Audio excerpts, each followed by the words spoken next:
We left Manzanita, Oregon, and then we're heading to Seattle. On our way, we stopped at Beaverton, Oregon. It is the world headquarters for Nike.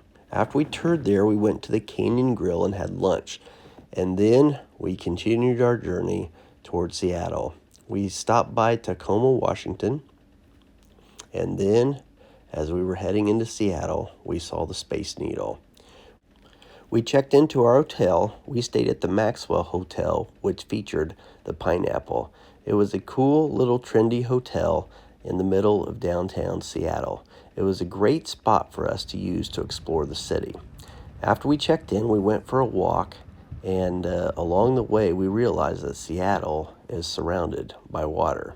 You can't go to Seattle without stopping and visiting the Space Needle, and you could see it from many locations around the city. That first night, we continued to explore and just walk around the city and see some of the other sights that the city had to offer. We stopped and grabbed some supper, and then started to make our way back to our hotel. Along the way, we saw the Bill and Melinda Gates Foundation headquarters. Eventually, though, we made it back to our Maxwell Hotel and the pineapple. The hotel was pretty cool. They have a few of these in different cities across the country. Inside was decorated very eclectically, and we had to take some pictures. The hotel was pretty cool, and it featured this dog. The hotel lobby was decorated pretty sweet as well, and there were bikes that you could use and rent and travel around the city, and it was just a really cool place to visit. And so here's just some pictures of the lobby.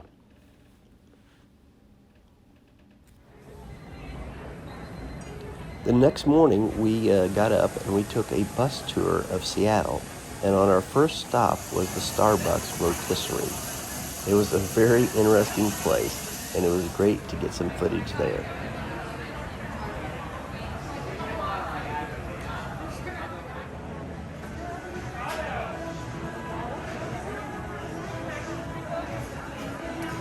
I'm not a big coffee fan, but Erica, Evan, and Wade had to try it out.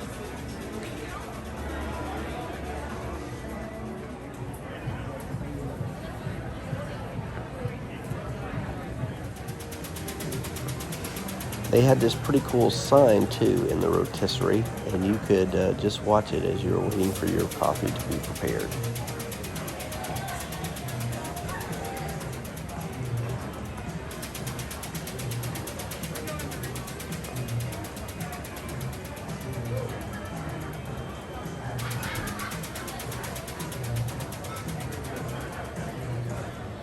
After leaving Starbucks, we drove through Chinatown. It was cool seeing all the street signs there and all the artwork that decorated the buildings throughout this area. And then we ended up at the Panama Hotel. This is a landmark in Seattle. And so our bus stopped and we got out and we took a little tour. It was built in 1910 by the first Japanese-American architect in Seattle, and it contained a bathhouse. And in fact, it is the last remaining Japanese bathhouse in the United States. There was a great tea room there too, and they had all kind of different teas from around the world, and just pictures with a lot of history of the hotel and of Seattle. It was a cool little stop. And it was neat just seeing people sitting around drinking their tea as they were getting ready to start their day. This hotel is a National Historic Landmark, and it is a Seattle treasure. After visiting the hotel and tea room, we got back on the bus and continued our tour. Seattle, like many other large metropolitan areas this summer, had a lot of homeless people, and we saw evidence of that. We headed then down to the sports area where the Seattle Seahawks and Seattle Mariners play. And we had to take some pictures in front of the stadiums. Seattle is also the home birthplace for UPS. And at the site of the home birthplace is this beautiful waterfall garden area. And it was just a little oasis in the middle of the city. We spent a little bit of time there, and then close to this area, were some buildings where the Great Fire of Seattle started. And we toured these buildings and learned a lot about the history of Seattle and the people who shaped that history. It is amazing how many prominent Americans were from the Seattle area. We then visited a glass store, and it was a beautiful place with all these glass works that were just blowing and colored, and it was an amazing sight. But since we were traveling back by plane, there was no way we could get anything back without having it shipped. But it was still a beautiful store to visit.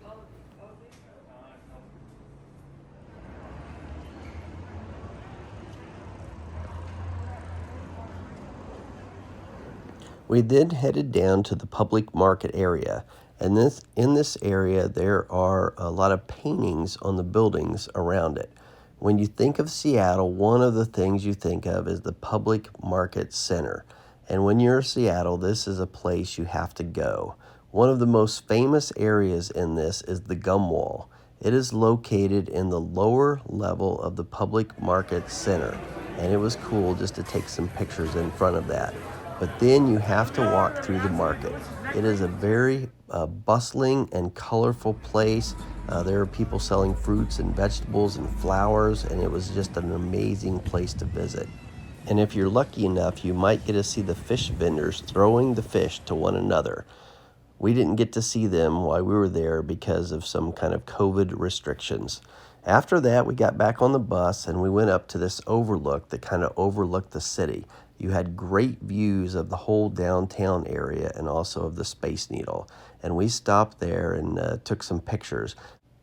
After that, we went to a different overlook in Seattle. This area overlooked many of the lakes that are in this area. And you could see different areas of Seattle from here. One of the towns that we could see was Kirkland. This is where the company Costco was started, and their Kirkland brands are named after this city. You could also catch a glimpse of the University of Washington from this overlook.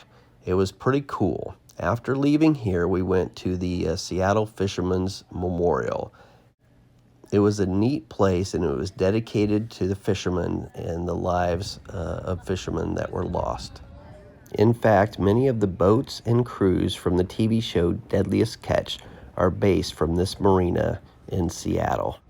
We then went and visited Ballard Locks. It is one of Seattle's most popular tourist attractions, and these are locks that connect the Puget Sound with Lake Union and Lake Washington. After that, we had to visit the big Ferris wheel, and then since we are from Indiana, we had to go see Sean Kemp's cannabis place. He used to own a restaurant there, but I guess the restaurant business wasn't very profitable, so he turned it into a cannabis shop. We then left Seattle on a rainy day, and we flew to Dallas before heading back to Indiana. Seattle, you were good to us, and I can't wait to come and visit you again.